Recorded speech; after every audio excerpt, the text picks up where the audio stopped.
tässä tekee sorsan pesiä, eli tämmösiä me katteltiin emännän kanssa, kun me tykätään kovasti sorsista. Ne on varsinkin mustaherukkahillo ja kantarellikastikkeen kanssa syksyllä tosi hyviä. Ja irlantilaiset oli tehnyt amerikkalaisten oppien mukaan tämmöisiä sorsanpesiä, missä ne oli tehnyt tämmöisiä heinäputkia. Ja se homma näytti aika helpolta ja ne kehu, että siitä tulee tosi hyvin poikasia, kun normaalisti täällä suomalaisessakin maastossa niin sorsa emo kun se pesii, niin ainoastaan alle 20% niistä munista päätyy poikasiksi saakka. Mutta irlantilaisten ja amerikkalaisten kokemusten mukaan niin näillä pesillä, kun ne tehdään niin, että minkit ja supit ei pääse niihin käsiksi, niin saattaa olla yli 80% munista päätyy aina uimaan saakka. Ja me innostuttiin tästä kovasti ja päätettiin kokeilla. Tän näköisiä putkia pitäisi lähteä valmistamaan ja katsotaan mitä tästä nyt sitten tulee.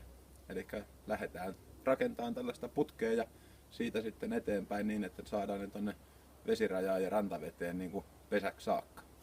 Lyhkäisesti sanottuna me hommattiin tällaista tavallista rappausverkkoa. Tätä saa K-raudasta, mistä tahansa rautakaupasta. Tää on ihan normaalia rakennustarviketta eikä maksa kauheasti. Taisi olla 60 € tämmönen 25 metrin pätkä kyseistä verkkoa. Tokihan tässä voi käyttää vaikka semmoista vihreätä aitaverkkoa. Se voisi olla ehkä sorsalle mukavampaa, kun tää ei ole näin kauhean tiheä, mutta me otettiin tätä, kun tää sattui oleen saatavilla. Sitä vihreätä verkkoa ei ollut ihan vielä tällä pääsiäisen aikaa. Päädyttiin tähän, mä mietin pitkään kanalla ihan tommoista tavallista kanaverkkoa, mutta se ei tuntunut niin ryhdikkäältä ja kun tarkoitus on saada tuonne putki aikaiseksi, niin päätin sitten, että kokeillaan tätä.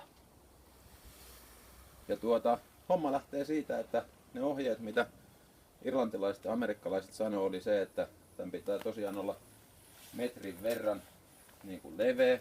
Se lähtee siitä, että se sorsa tekee sen pesän tonne keskelle ja sen on helppo puolustaa itteensä lokkeja ja variksia vastaan silloin, kun sillä on tarpeeksi pitkä toi pesä. Se ei saa olla liian lyhyt, jotenka tämä metrinen on niiden kokemusten mukaan kaikista paras. Ja tuommoinen putki lähtee siitä, että me tuossa harjoiteltiin näitä putkia, että kun tehdään ensinnä, me leikattiin tästä, tämä on 2 metriä 30 senttiä tämä, mitä me leikattiin tästä. Ja nyt sitten ihan geometrian oppien mukaan, niin me otetaan tästä 95 senttiä ja me päräytetään se tosta niin kuin ensinnä nippusiteillä ympyräksi ja sen jälkeen laitetaan siihen heinä. Noin, eli 95 senttiä otettiin tuosta alkupäästä ja 4 nippusiteillä tehtiin tämmönen putki. Eli tämän putken tarkoitus on olla noin 30 senttiä halkasijaltaan. Sorsa kun ei ole mikään kolopesiä, niin sen pitää päästä lennähtään tähän sisälle. Ja toi 30 senttiä on niiden kokemusten mukaan se oikea mitta, mistä sorsa tykkää, että se on sen verran, antaa turvallisuuden tunteen, mutta se pääsee siinä kuitenkin liikkuu. Eli 95 senttiä tästä 2 metriä 30 senttiä pitkästä kaistaleesta, eka 95 senttiä me taitettiin tämmöiseksi putkeksi. Ja nyt me laitetaan sitten tähän loppuosaan, me laitetaan heinää ja tehdään siitä toi tötteri. Eli siihen sitten seuraa. No niin, eli me ollaan laitettu tähän tämmönen 7-10 senttiä heinää. Saatiin metsästysseuran maanviljelijäjäseniltä riistahoidollisiin tarkoituksiin vähän heinää ja muutama paali. Ja tässä on irlantilaisten ohjeiden mukaan, tässä voi käyttää kaisloja, olkia, mitä vaan, mutta ne suositteli siellä heinää, koska sorsaimohan toimii tollain samalla lailla kuin lähiöäiti, että se ei varsinaisesti tuo siihen pesärakennukseen itse mitään, vaan käyttää paikalla olevaa materiaalia. Ja tämä heinä on siinä mielessä hyvä, että se voi nyhtää tätä siihen pesään ja sitten tämä pitää kuitenkin tämän rakenteen mukavasti yllä ja toimii vähän niin kuin sateensuojana ja niin poispäin, että heinä on aika tiivis ja hyvä, kuitenkin kevyt materiaali ja hengittävä. Eli sitä on nyt se, kun tämä kokonaismitta oli se 230, josta me eka 95 tehtiin tötteröksi ja toi laitettiin tonne ja nyt mä lähden tekemään tästä tämmöstä kääretorttua. Eli se on tuolla ja me pyöritetään tää tällaiseksi rullaksi ja saadaan tää meidän ympyrä aikaiseksi tällä lailla ja sitten se vaan nippusiteillä niputetaan tohon taas kiinni. No, nyt se on kudottu nippusiteillä tästäkin päästä kiinni ja tötterö on valmis ja tämmöisestä putkesta on kysymys. Tähän me sitten ruvetaan tekemään vähän laudasta ja metallista, tehdään siihen jalat ja sitten se täytetään vielä heinällä sille, että saadaan sorsalle, mutta palataan siihen myöhemmässä vaiheessa. Mutta tämä ensimmäinen vaihe tässä on nyt valmis. No niin, me ollaan päästy tähän seuraavaan vaiheeseen, eli nämä jalat ja pohjalauta pitää saada tähän tötteröön valmiiksi. Eli kun me tehtiin niitä tötteröitä, niin nyt sitten mä otin painekyllästettyä lautaa tän metrin verran, tai no tää nyt on muutaman sentin vajaa, mutta joka tapauksessa. Ja mä painoin poralla tähän reikiä 4 molemmille puolille ja sitten nippusiteillä lähdetään kutoon sitä tähän sille, että saadaan se tähän kunnolla kiinni. Moni varmaan voi miettiä, että no miksei se kaveri tee sitä silleen niin kuin tehokkaammin, että laitat tuonne pohjalle toista lautaa ja paina sitä niin kuin yhtenäiseksi. Niin tässä kannattaa muistaa kuitenkin se, että tämä tötterö on semmoinen, että tämä pitää huoltaa joka vuosi. Ja sen takia nämä nippusiteet on aika kätevät tässä, että me joudutaan tää purkaan kuitenkin ensi keväänä, että kun pesintäkausi on ohi, niin sitten me otetaan tää tötterö tästä syksyllä. Mä ainakin meinaan itse ottaa syksyllä, kun sorsat on muuttanut, niin mä otan nämä tötteröt pois ja tänne laitetaan uudet heinät ja niin poispäin, että tää jalka ja lauta sinällään pysyy tässä, mutta sitten muuten tää systeemi niin otetaan talteen ja vaihdetaan uudestaan. Ja sitten näistä jaloista, jalkojahan voi nyt olla sitten monenlaisia. Nämä kannattaa tehdä tietysti siitä materiaalista, mitä kullakin sattuu olemaan saatavilla. Mulla sattuu olemaan tämmöistä kulmarautaa ja mä siihen paukuttelin tämmöiset kulmat kiinni. Meinaan tuolta vetää sitten pienillä pulteilla tai ruuveilla noin tuohon pohjalautaan kiinni. Nämä on vähän semmosia, niin kuin me suomalaiset miehet ollaan, että tästä rautarakentamisesta niin me saadaan aika värikkäitä ilmaisuja aikaiseksi. Joku tajaa peukeltulla, vaikka korollaakin on saatavilla ja niin poispäin, niin en lähde ottaa siihen kantaa. Kukin tehköön mitä haluaa. Keskeistä on se, että tässä on metallia tässä välissä, jotta minkki, kun se uitua järvessä, niin on semmoista materiaalia, että minkin kynsi ei tuu tähän. Tämähän voi olla vaikka puupölkky, jonka päällä on pieni pätkä metalliputkea tai mitä tahansa. Ei sillä ole mitään merkitystä. Keskeistä on se, että se nyt saadaan tukevasti sinne järven pohjaan ja kiinni, ja siinä on se, että minkki ei pääse kiipeen sitä pitkin. Siinäpä se.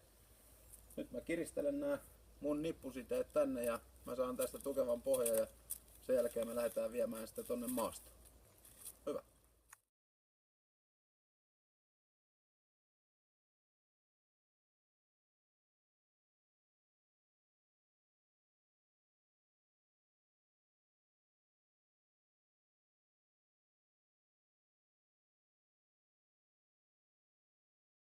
Ei.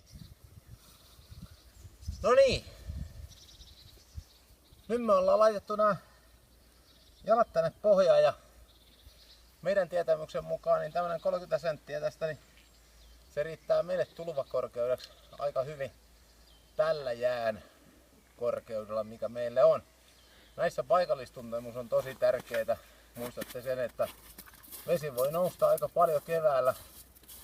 Meidän käsityksen mukaan se ei nouse tämän enempää, että tää tulee aika lähde tähän. Nyt me ollaan sen verran syvässä vedessä, että me voidaan olettaa, että supi ei tuu tähän ollenkaan. Eli toisin sanoen tässä on sellainen luonnostaankin noin 30-40 senttiä vettä, niin supikoira ei tuu tähän pesälle koskaan. Ainoa uhka mikä tälle emolle tässä on minkki. Ja nämä metallijalat tekee sen, että minkki ei pääse tuolta nouseen sitä vasten, niin kuin kerroin tuossa aikaisemmassa vaiheessa. Jos me mentäis tuohon matalampaa tänne, missä meillä on oikein hieno sorsalahti. Tässä silloin 40 vuotta sitten, kun mä olin nuori poika, niin meillä oli tässä kymmeniä erilaisia sorsia. Tässä oli varmaan 30-40 pesivää poikuetta joka vuosi. Kiitos teidän kettutyttöjä. Toivottavasti nykyään niissä viroissa, missä olette, edes ymmärrätte hävetä sitä, mitä te teitte silloin, kun te päästitte ne minkit vapaaksi. Koska minkit on syönyt tämän kaiken täältä. Mutta nykyään mä pyydän niitä minkkejä. Mä teen sitä, minkä te jätitte tekemättä. Mä yritän tappaa niitä minkkejä täältä pois. Ja te olette tuhannut täältä kymmeniä tai satoja tuhansia sorsalintuja sen egoistisen hurman aikana, minkä silloin saitte. Mutta tällä alueella joka tapauksessa meillä on vieraslajeina supikoira, minkki. Ja sitä vastaan me joudutaan nyt taistelemaan ja me tehdään tämmöisiä keinopesiä. Ei tätä ennen tarvinnut tehdä.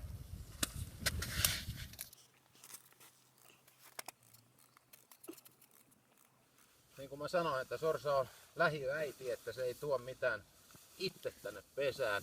Niin meidän pitää kalustaa tää pesä sille valmiiksi. Ja me painetaan tänne tätä heinää vaan niinku puolilleen tää tötterö molemmista suunnista, että siellä on riittävästi materiaalia ja se on pehmeitä. Tännehän voi tuoda sammalta tai heinää tuosta Takasaaresta, jos tuntuu. Mä nyt laitan heinää, kun sitä sattuu oleen tässä, ja tätä me saatiin. Sammalla on kuitenkin vähän kylmää ja jäistä vielä, ja ensimmäiset sorsat oli muuten tänä aamuna tässä huutamassa, vaikka järvi on vielä jäässä. Laitetaan nämä matskut tänne sille emälle valmiiksi ja toivotaan, että tämä meidän yksiö on sille riittää. No ja sitten vielä loppuherkkuna, kun niin kuin sanoin, että sorsa on lähiöäiti, että se ei tykkää kauhean pitkälle sivassa käydä, niin me laitetaan sille tähän tää siva valmiiksi. Eli mä oon tähän ruokkinut näitä muinakin vuosina näille samoille kiville, niin laitetaan sille emälle tähän valmiiksi niin kuin eväät.